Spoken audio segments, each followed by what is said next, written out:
সারা দেশে শৈত্যপ্রবাহের বিস্তার কমতে শুরু করেছে। বৃহস্পতিবার ২৫টি জেলায় শৈত্যপ্রবাহ থাকলেও আজ শুধু ৭ জেলায় বইছে মৃদু শৈত্যপ্রবাহ। আবহাওয়া অফিসের পূর্বাভাস বলছে, শৈত্যপ্রবাহের বিস্তার কমলেও ১০ জানুয়ারি পর্যন্ত শীতের প্রকোপ থাকবে।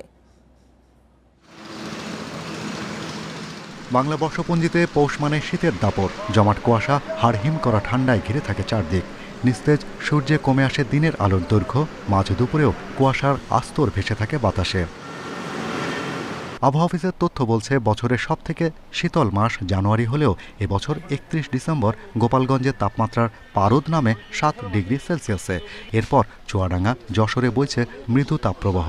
তবে শুক্রবার থেকে সারা দেশে শীতের এমন চিত্র কিছুটা উন্নতি হয়েছে।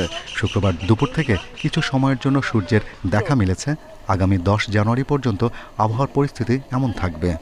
৬ তারিখের পরে আবার একটু দেশের বিভিন্ন অঞ্চলে আমরা শৈত্যপ্রবাহর সম্ভাবনা দিচ্ছি।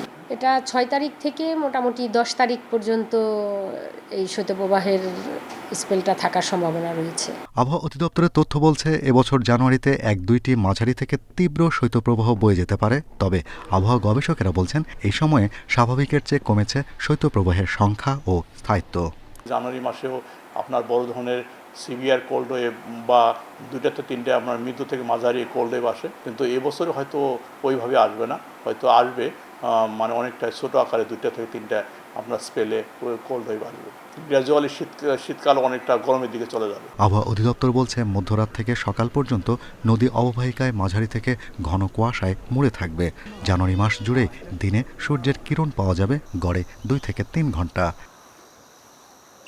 Shahriar Anirban, independent news, Dhaka.